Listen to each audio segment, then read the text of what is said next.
Wait. Now I do. I just launched it. Great.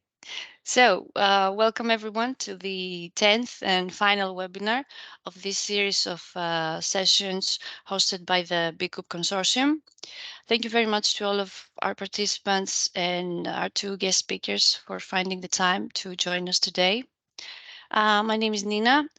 Together with Dimitris and Annie, we are the coordinating team of BECoop from White Research. So White Research is a Belgium-based consultancy company.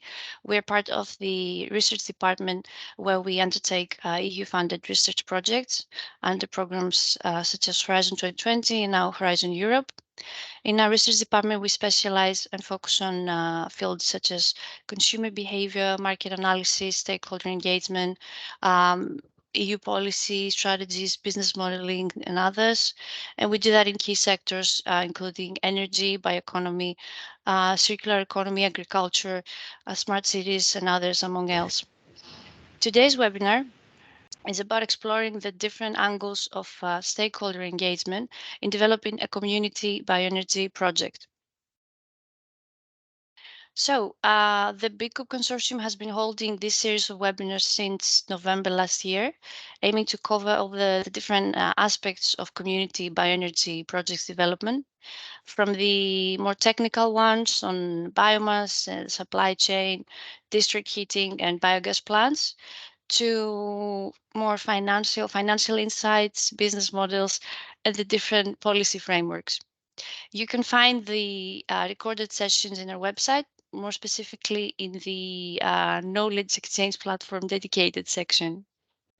So let's jump to the this webinar's agenda. We're starting with Amalia Giannakopoulou from CBS, who's going to give us an introduction around some stakeholder engagement techniques.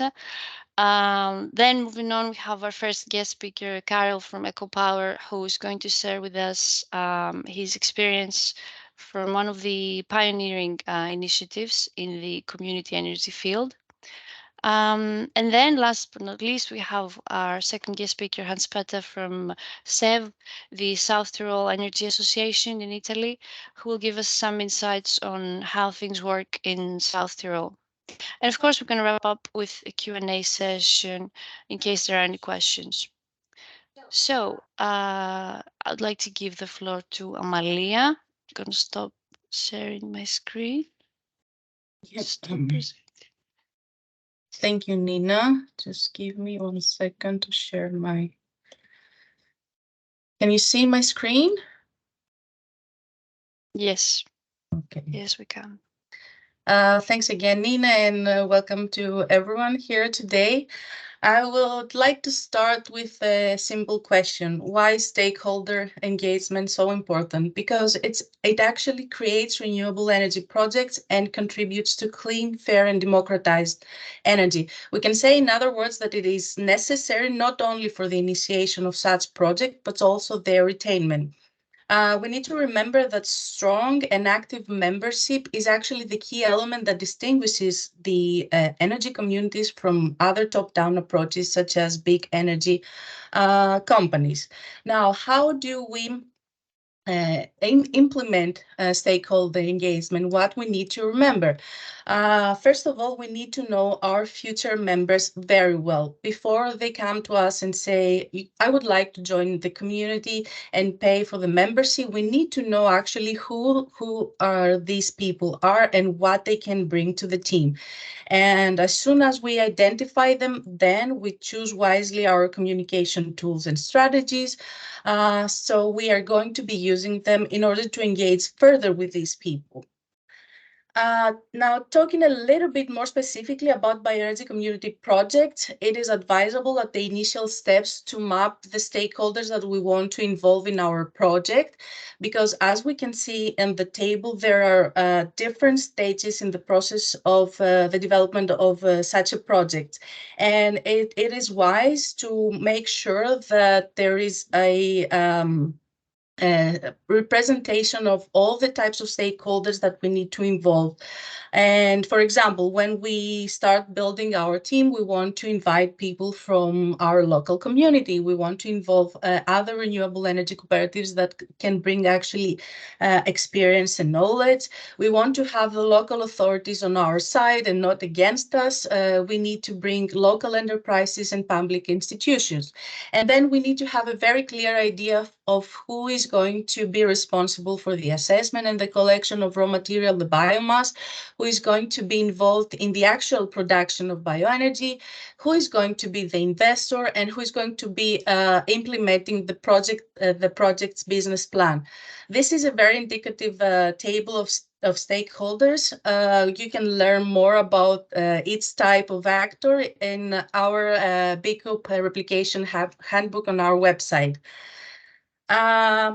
It is highly recommended that stakeholder involvement starts at the very early stages of the project, as studies have shown that the earlier an individual is getting involved in an energy project, the more possible is that this project is going to be implemented, and it has higher possibilities of it being accepted by the local community. So regarding the stages of stakeholder engagement, we have to inform our members constantly of what is happening in the cooperative.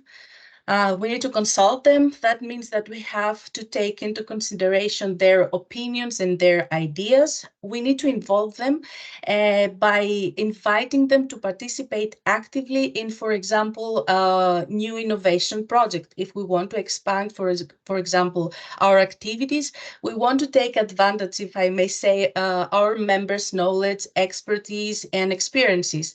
And lastly, we need to give power to them. And actually, this is the main value of an energy community. The people is the power of these communities. One of the 7 principles of renewable energy cooperatives is that these communities are open to everyone, and each member has the right to vote. So every year at the General Assembly, we make sure that all the members are invited, and we encourage them to participate in the collective decision making of for the future of our cooperative. What is going to be happening later on? Now, regarding the group dynamics, there should be shared leadership, but that doesn't mean there won't be any leadership within the group, but rather the decisions will be made by consensus. There should be flexibility. The more flexible and the more adaptive a group is in its members' needs, the more cohesive the team grows. So we have to respect our members' private life. There should be continuous evaluation, either at an individual level or at a team level, and that gives us space for future improvement. And of course, we need to communicate our work with clarity and transparency. And while you are looking at some pictures of the activities that our pilot leaders have been organizing throughout the course of the project, I would like to stress here that energy communities owe to educate the general public about energy democracy and energy communities constantly. And that can be done through different communication strategies and actions. Awareness campaigns is a very common way to educate people. For example, we can participate with a stand at the local events, fairs, festivals, where people can get to us, learn about energy community and energy and our work, and learn how they can contribute. In some cases, for example, in Spain, our colleagues have figured out that in-person communications, such as door-to-door visits or phone calls, have worked well for them in informing people. We can always organize interactive workshops and games and community meetings, for example, at a local coffee shop, where we get the chance to support the local enterprises. We bring people together, they learn about energy democracy and energy communities, and that might lead back to us with more people. social media have become a major part of our day-to-day life, so we want to make sure that these means are used to the fullest with website updates, newsletters, social media posts, etc.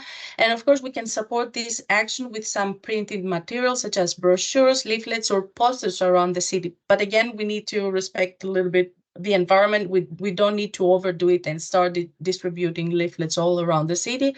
But it's a good idea if, for example, organize a physical meeting to have some infographics with figures that actually will help us and help the people to better understand what we do. And before I give the floor to Karel, I would like to say a few words about how to ensure long-term engagement. Someone could say that this might be very challenging, and actually it is. But as I said earlier, following some communication strategies and tools, we can actually maintain our members' interest and commitment. First and foremost, we need to be transparent and honest about the cooperatives activities. We need to communicate the results of our work.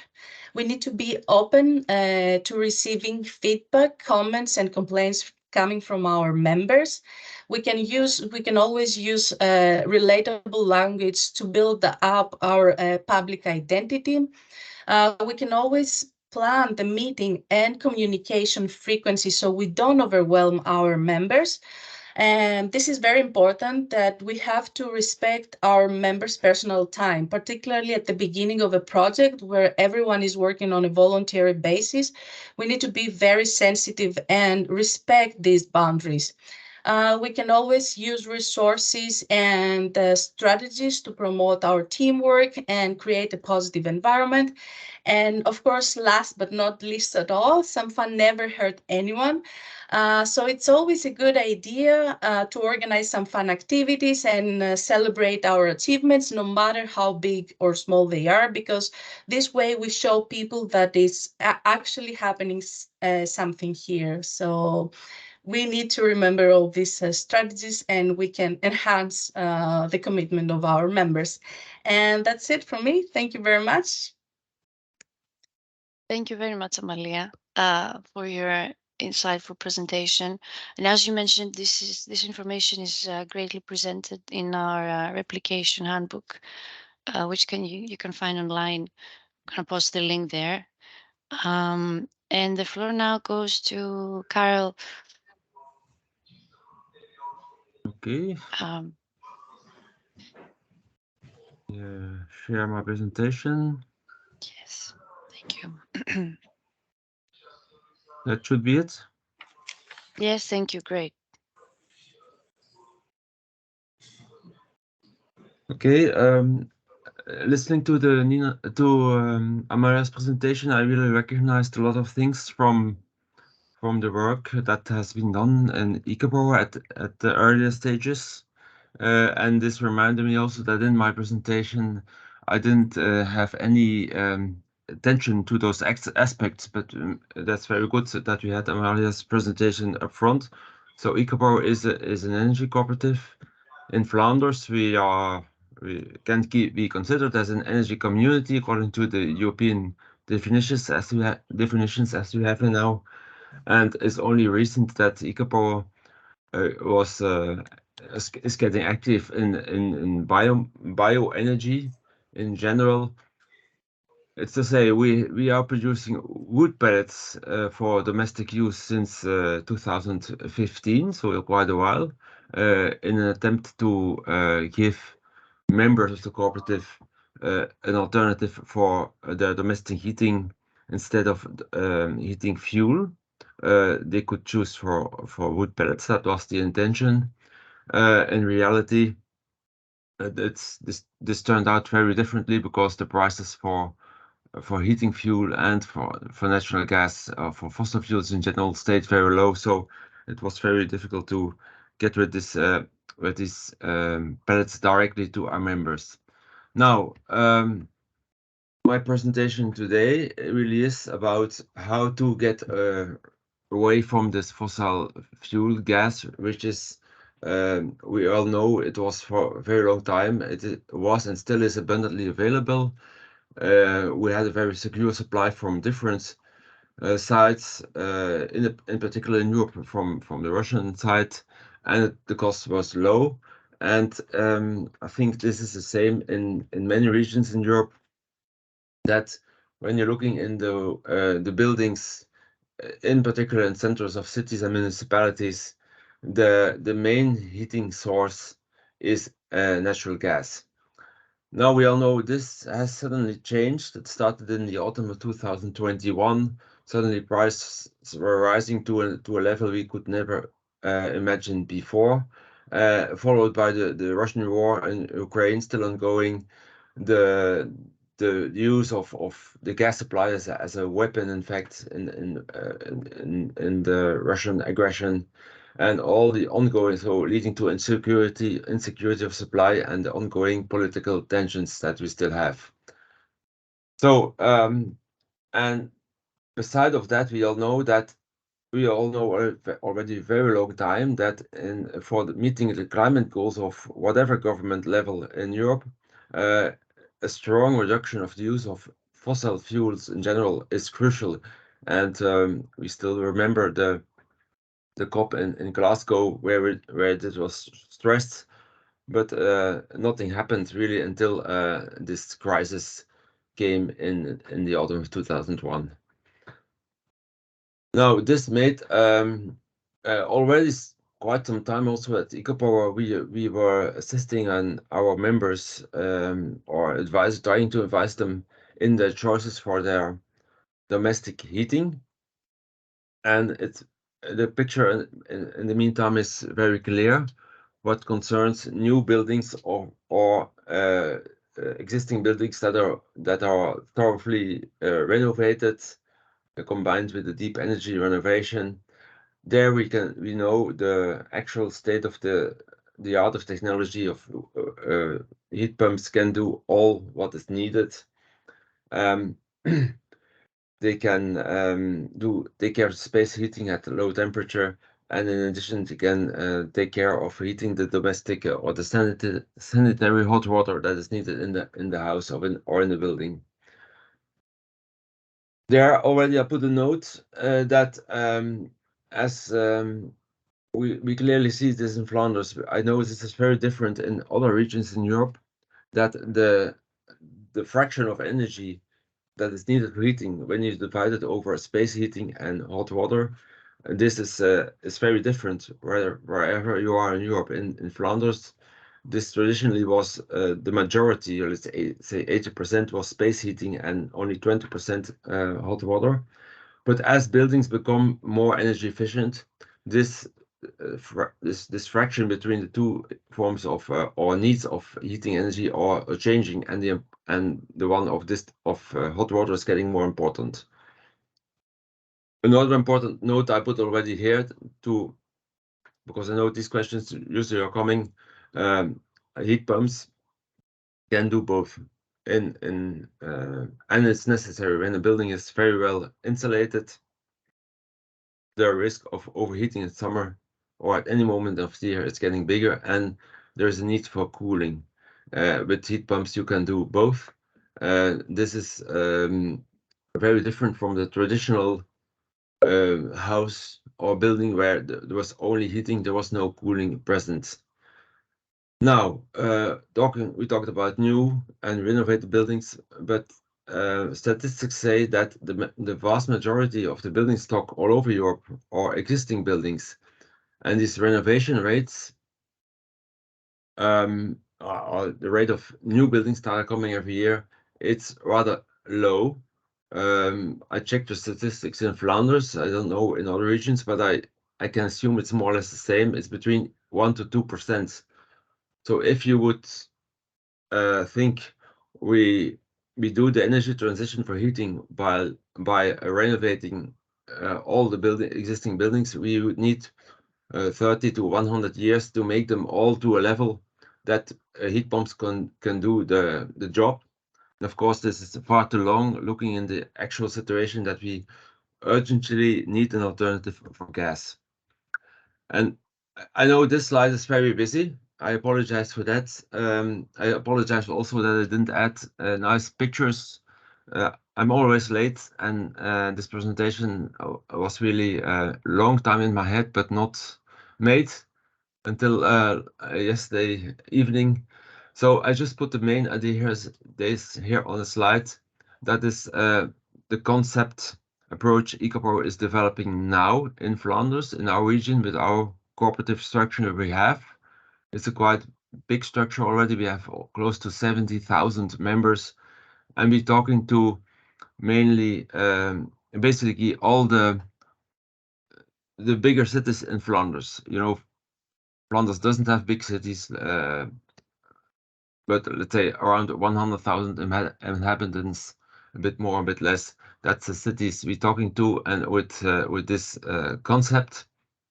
And the basic is the following: that when you take a district heating system with a supply temperature of 65 degrees, you in fact can do everything for existing buildings. You can meet all their heating needs. I say heating, not cooling. Existing buildings don't have usually cooling, or they have it anyway already installed for some moments in summer. But with this supply of 65 degrees through a district heating network, you can serve the building both for space heating and hot water, sanitary hot water. And by doing so, you can, in fact, make the existing fossil fuel boilers in these buildings obsolete. You can replace them, and instead of these individual systems all served with fossil fuel, you're going to use a collecting system where you provide sustainable heat on a central matter, on a collective matter. So it really fits well with the idea of an energy community and energy cooperative. I think I really need to stress now is that very often we get reactions from the municipalities, from the city responsibles, saying, "Yeah, in fact, we don't like this idea because it will take away the incentive of improving the energy performance of the building, and this has to come first." Now, our answer is that this is not the case. It is true that you can connect any existing building at this very moment in a city center with a district heating network at 65 degrees and do all the services for heating you need without doing any renovation or energy renovation in this building. But this doesn't mean that this improving the energy performance doesn't stay before priority, and you still can do it later on. But the advantage is you can do it. It can be done at a pace which is suitable for the building owners, because in reality we see that for every building and every building owner the situation is different. They have plans for making their building better, but this plan is not now. It is connected, for instance, to a larger renovation project, or there's a change of ownership which is planned, or whatever. And then you have to wait to get this building off the gas, wait to the plan of the owner. The advantage of having the district heating system is that you can develop the district heating system, realize it, connect all the building, let's say now, and then the performance of the building, the improvement, the performance can come at any moment in future that suits the owner. Another misconception we often meet is that people think, when I have a connection to my building with a district heating at 65 degrees or 70 degrees, it's not worth the effort, or it's even not possible anymore to do deep energy retrofit of the building, because when I do deep retrofit, I have a low temperature heating system in the building. So there's very often a misconception. So this, from the beginning, we say this. This is not the case. When you have a connection to district heating at 65 degrees, you can still make your building as energy efficient as you want, have a low temperature space heating, having the district heating is very convenient for the sanitary hot water. It also reduces very strongly the electricity consumption from your building. So it has, in fact, quite some advantages. And this is often misunderstood, so that's why I mention it here. All together, we say upfront at every meeting we have, the first meeting we have with responsibles from city and municipalities, that it makes a lot of sense to combine the development of such a district heating network with a kind of setup for collective renovation of the buildings you want to connect to the network, the buildings on the trajectory. The reason why, in fact, it's quite obvious, but apparently it's not done in the future, in practice, mainly because of it's very difficult, and it's in fact is blocking or slowing down your project when you focus only on the district heating. It's quite concrete. You can do it quite quickly. When you also want to combine the energy renovation of the buildings you're going to connect, it becomes very complex, very lengthy. You need a lot more effort to prepare the project upfront. But the advantages are obvious. The building owners will be unburdened. They don't have to think about this all themselves when they take care of the building, renovation, the energy aspects, and so on.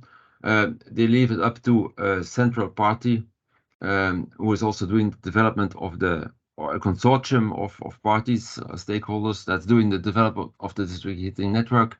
And they have people who it is their job to do this every day. And of course, then you get to, as a result, that the quality of the renovation measures taking place is improved, and while the cost will be reused. And as a result, when the project finishes, you have in fact a double impact. It's not only that you replace the fossil fuel heating in those buildings by sustainable heat from a district heating. No, you have also reduced the energy consumption of the buildings at the same time. So you really have a double impact there.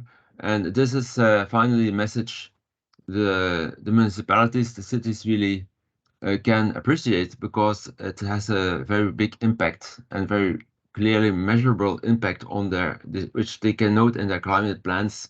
So this is politically this is quite important. And last but not least, we have realized, Ecopower has realized the district heating network of this size lately, and it was in fact realized in 1.5 years from the moment that the contracts with the supplier of the heat and the major off-takers was signed, up to the opening up the valves and having the heat distributed in 1.5 years. This was maybe very exceptional, but this made us realize that we really need to focus on this approach and try to replicate it many times, because when we see our developments in wind energy, for instance, this is very lengthy. It takes on average we need about 10 years of project development before we can start to build the wind turbine. If we can start to build, if we finally get the final license, which is not, which is only I think about 7% of the cases we realize it.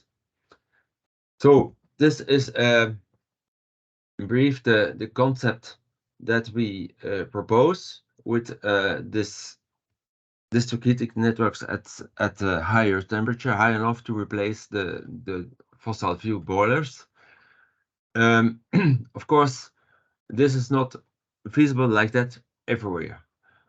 What is absolutely needed is that you are in centers of cities and municipalities where you have a high building density, and use also a high density of the need for heating. I put this figure of 3 MWh per meter pipeline in the streets per year. That's quite an important figure.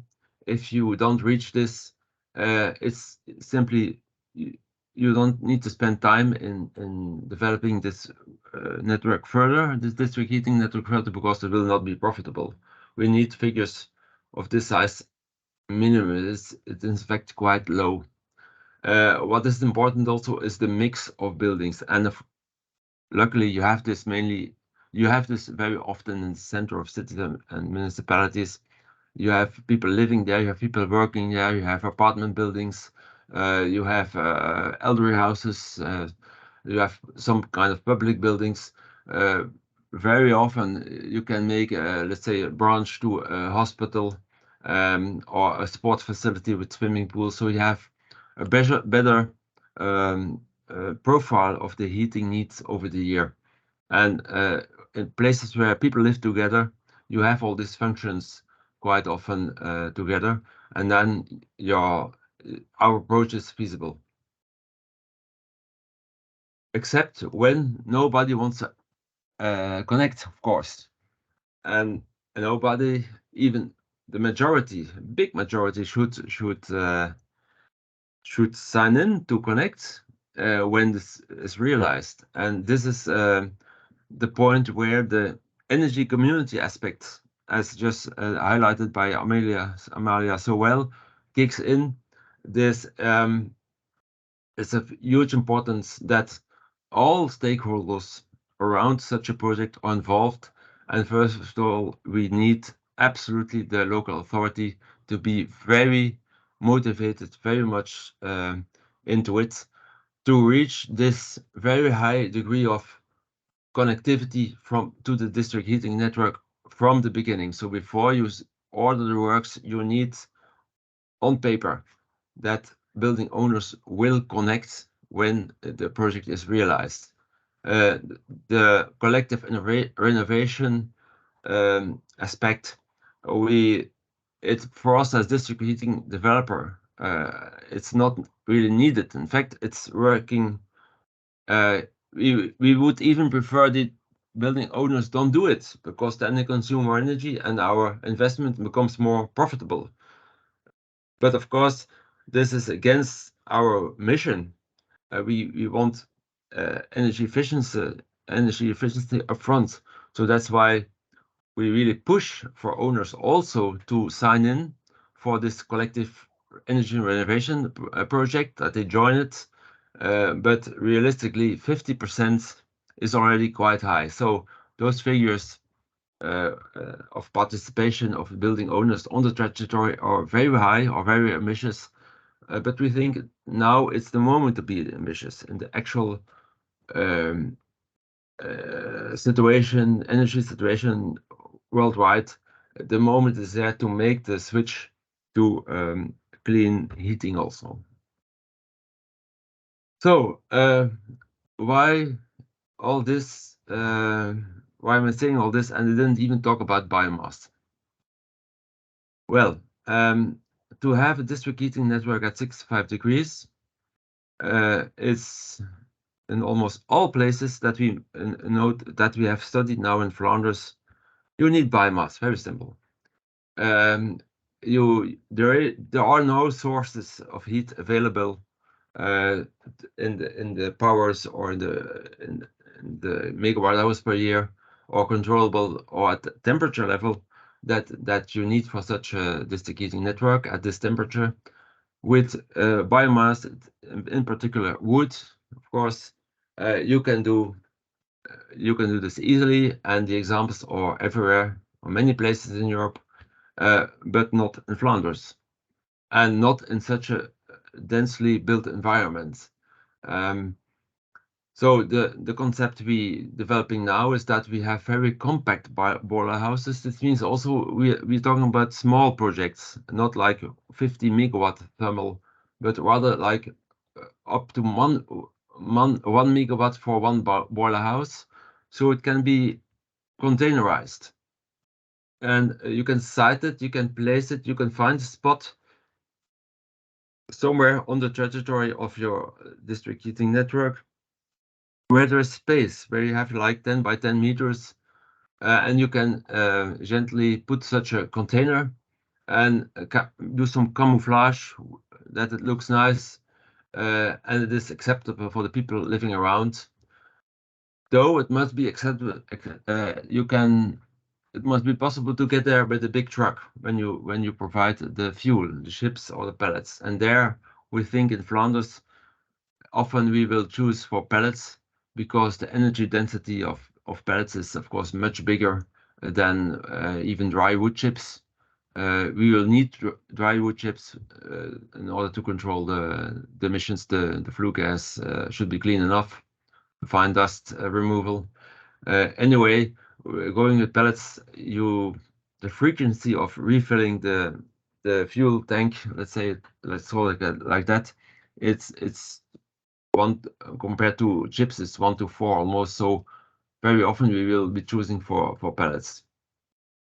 And the systems we don't want to have, it's just not possible that we have all kinds of different systems. They should be factory made, including everything what is needed, so we can just come and put them there on top of this heating network, and even when it's needed at a certain time, that you change the place because the network is expanding. You have other sources or whatever reason. I'm not talking with weeks, but rather with years. That over the years you will be needed to put the boiler house at another place. Now about the wood, where does it come from?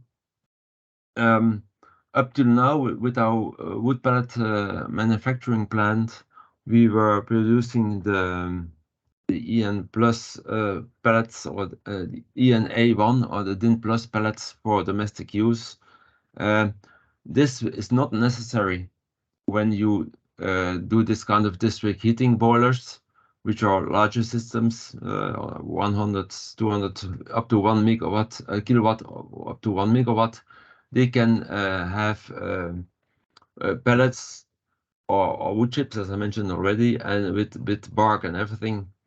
So we can source all kinds of wood, and there we think, or no, not really think, we are really talking about the owners of this wood, the wood growing in the public space, and that needs maintenance mainly for security reasons, also to keep the space open enough.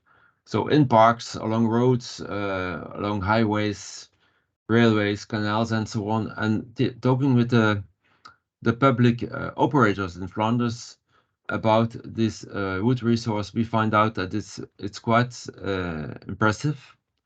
And for the moment, it is not used in Flanders because it's too much, it's too difficult. There's a legislation that it cannot be used for energy purposes, and as a result, it's going directly after chipping in a truck. After harvesting and chipping, it goes directly in trucks to Holland and Germany, where it is it's converted into electricity at a very low efficiency, about lower than 30% in existing biomass plants. So this is a trend we want to change. We want to keep this wood resource in Flanders and use it for replacing natural gas for heating buildings in our city centers. So in this context, we really think that using this wood resource, which is very local, which is available in every place in Flanders, and we think in many other places also in Europe, this woody resource, using it in biomass boilers, it really is an enabling technology. You can it makes it possible that we start developing these district heating networks at a higher temperature, and these networks can really do the job of replacing gas and fuel oil boilers for the buildings in the centers. So we can make this switch for those buildings to sustainable heating in a short term, in a few years. And still, you don't block the future. On the contrary, you trigger the investments in improving the building of energy performance, as I explained before, by combining it in one project even. And also we think that it really triggers the the use of additional sustainable heat sources. And for that, I have another slide. Because only when you have, let's say, an operational district heating network as we have now close to Antwerp, with what is it now? It's the connection, the numbers of connections are growing. I think we are close to 500 dwellings now that are connected, apart from some industrial users.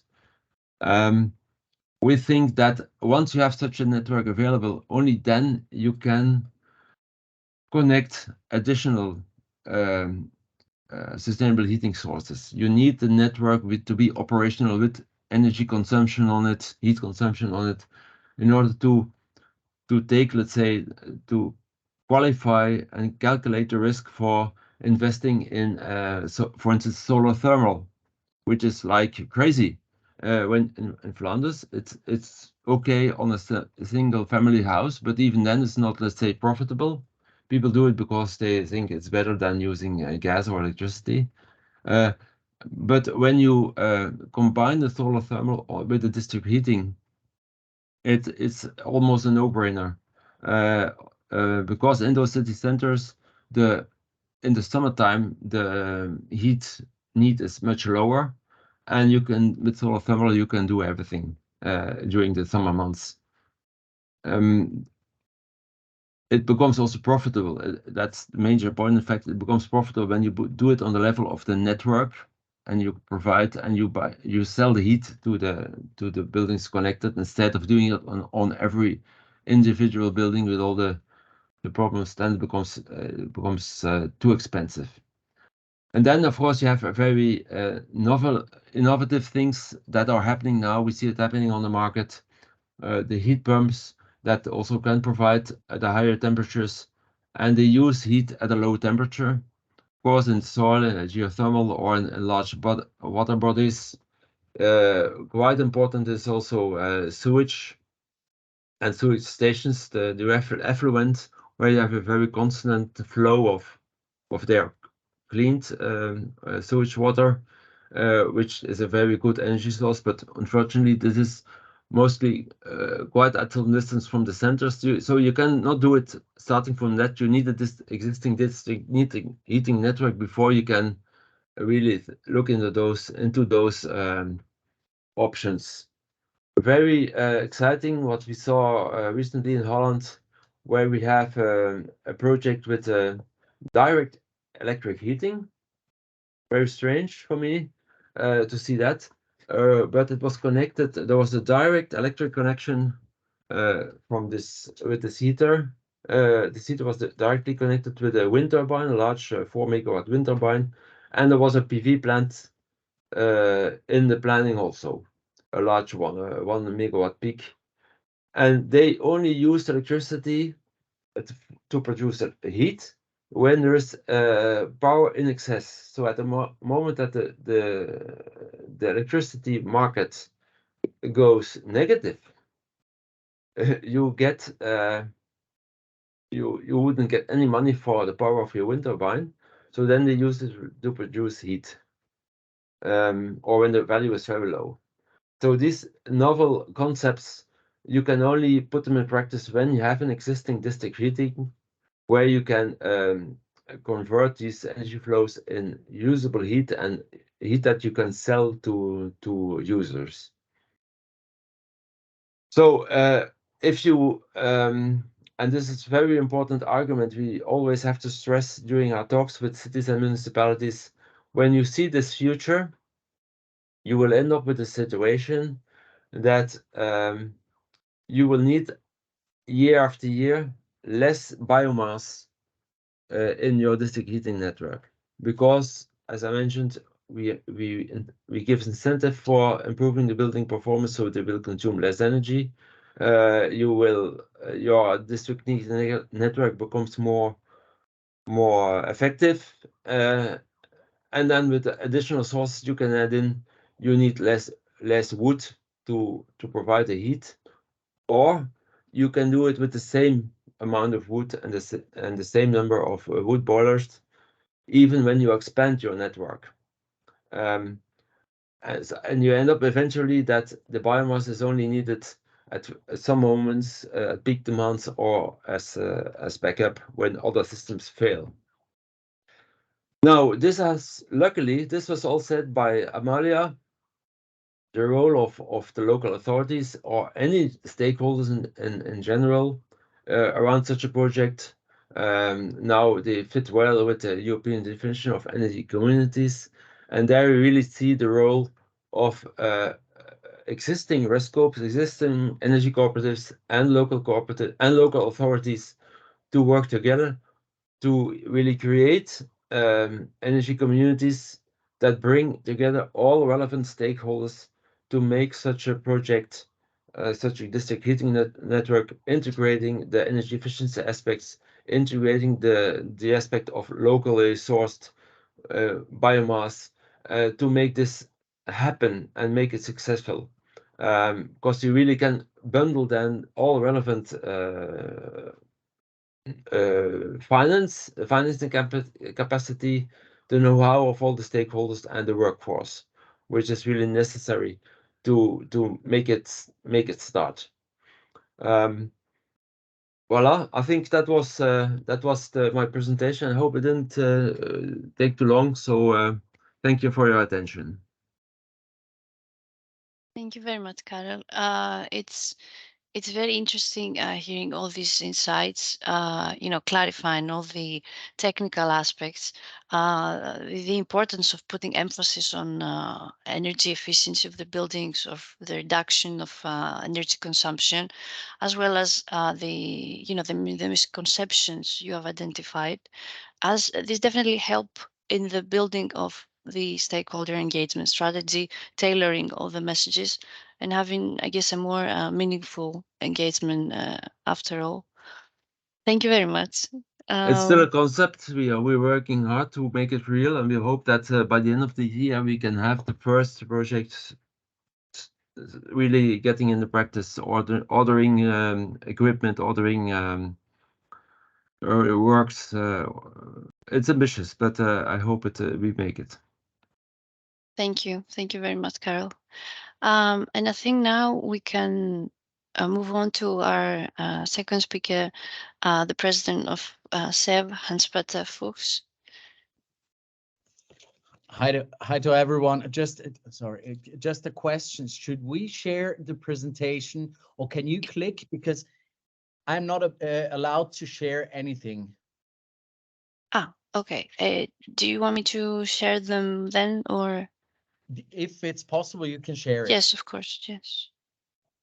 Thank you very much. So, hello, good morning to everybody. We are here in Austria for a meeting from all the stakeholders who have biomass plants, and I like to say a little bit what is the biomass situation in South Tyrol and in Dobiaco. So 1994, we built the first two plants in our area, and these plants was built by companies. So the first plants was Rasen and Olang. It's near Dobiaco, 10 kilometers away from Dobiaco. And we also in Dobiaco think that was very important to build also a biomass district heating in our area. But I was not so convinced to do this in a company that my idea was to involve all the people in this project. And so I go today to found a cooperative. The cooperative had the big advantage that in the end, each people take the central heating system from her own company. And the advantage is also we are our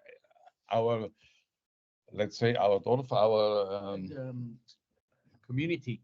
Our community is a very important tourist community, and when you build a central heating system, you must open all the street, you must put in all the pipes, and so you must explain also to the tourists when in the summer you have all the street open, and also in this situation it was very important to have the cooperative.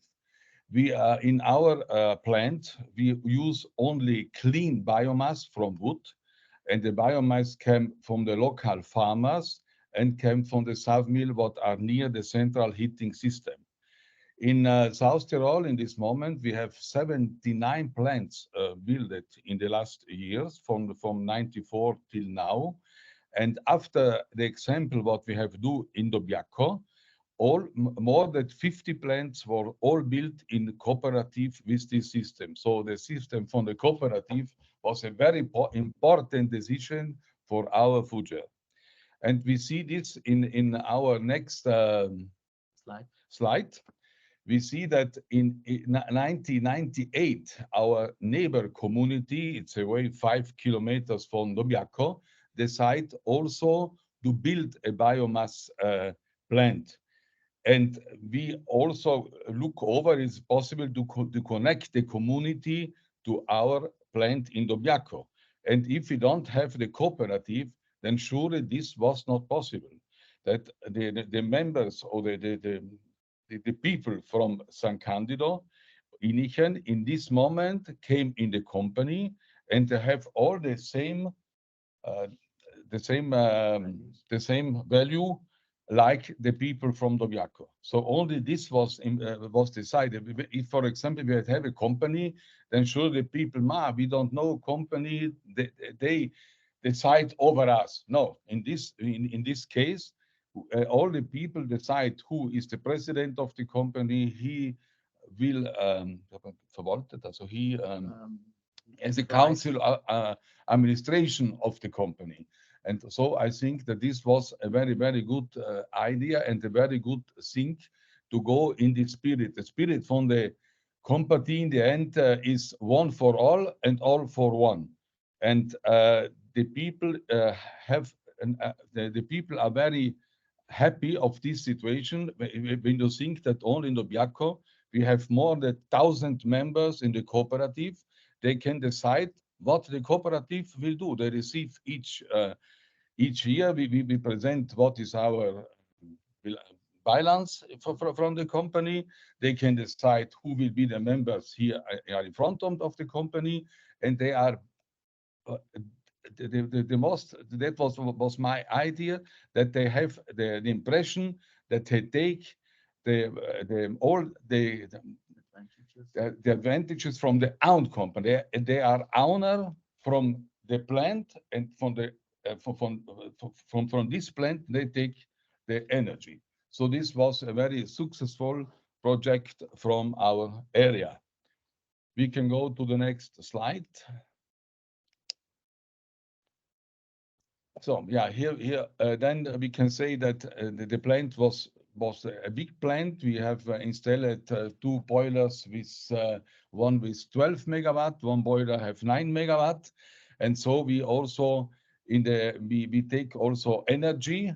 We produce energy by ORC, organic rankling cycle is the system who we can produce this energy, and this the price when the price of the energy is high, then we have more incomes in the company, in the cooperative, and this advantage we give it back to our people. So to do an example, the plant in Dobiaco next year we have it 30 years, and we have had for 27 years always the same price for all the people. We don't touch the price 27 years. And also, we don't have, it's not important if the cooperative member have a hotel or hospital or community, or is an owner from a normal house. All pay the same price for a kilowatt hour. This is, and of good, then the price go up. Maybe have had the war in Ukraine, and we are able to reduce the price to 10%. So in this moment, the people in our company pay 8.5 cents per kilowatt hours for all the heating what they receive. And this was very successful, I think, just in this moment, who the people have had very big bills from the energy. They had the possibility that the central heating system reduced this price. And the company, now we can go to the next slide. We see that the company have now 90 91 members. Now we are near to 1,000 members in the company. These came from 517 are from the BECoop, and 47 are from San Candido. And also last year we have had 25 new connections, 8 in the BECoop and 17 in San Candido. And we can say that 95% from both villages are connected with the central heating system what we have. We see the next slide. The sale, we sell last year 57.9 million kilowatt hour in central heating system, and we have had, and this was an income for the company for near 5 millions. And the next point we say what we have to do from, we can further. The next slide. Actually, slide was the energy. We produced last year 7 million kilowatt hour of the energy, and we sell 5 million kilowatt hours. This was a revenue from 648,000 for the company. The company is, have no debts. Have no debts. We invest only in last year, 2 years ago, we invest 8 million euro in a new plant, and we was able to pay this without take money in the bank. And now we have the company have 20 millions own capital, and so we say in the future we don't must have more. We try to take very less the price for the central heating, and only to have in the company a result from 150-200,000 dollars. It's not need that we have more, and all the rest we give it back to our members from the company. So we can say that this was a very successful project for our 2 areas, and also I think in the rest from South Tyrol with this idea we have a good future, and the people have a sure energy to acceptable price. This is all for my part. And maybe to just add one thing is because we see it also in the convention we are at the moment, and the special, like the success story of the Fernheitswerk Doblach-Innichen is really the best case. And even then, after the 2 communities joined, a lot of cooperatives in the country, they switched to cooperatives and realized like same projects as the Fernheitswerk Doblach-Innichen because of the success story. So this is really an interesting story. Thank you for your attention. Thank you very much. It was really interesting hearing the story of this success case. Thank you very much for sharing all the details.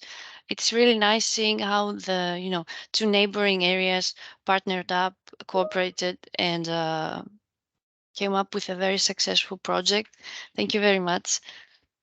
I think we are.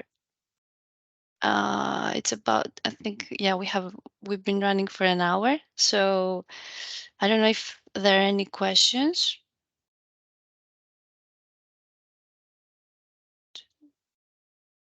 No, I can only say that I'm a bit jealous about the examples in Italy, but of course it's a very different situation, and it's really great to see that those villages organize themselves to be independent of the rest of the world, and use their local resources, and they're really very successful in it. I was last year in spring, I was in Val di Fiemme, and there also you have similar projects going on, and you really don't notice until you go and see that installation, and it really provides heating for the whole village just by the forest wastes that otherwise would not be used because it's too expensive to bring them down to the valley or whatever. Nobody's interested in them, and then they can be valorized in clean energy. It's really very good that people took initiative and organized themselves, as they did in the past also with electricity. This region is very active in organizing themselves to getting access to clean and sustainable energy. Unfortunately, in Flanders, this is not possible. We are too densely populated, so we look at other solutions as I presented, but it's very interesting to learn. And I often use this kind of examples also to convince mayors in Flanders, because they are afraid of burning wood. They say, oh, that's bad, that is bad. And then I give this kind of examples and show them we also have wood in Flanders that is wasted, in fact, and it goes to Germany and Holland to produce energy there with a very low efficiency. So let's keep it here and use it ourselves instead of gas. So thank you for this interesting presentation. Thank you very much. Thank you to all participants, and thank you, Karel, thank you, Hanspeter, and thank you very much, Amalia, for your insights. Thank you. Okay. Have a Then we good say day, goodbye. everyone. Yeah. Bye-bye. Bye. Thank you very much. Okay. Bye bye. Bye.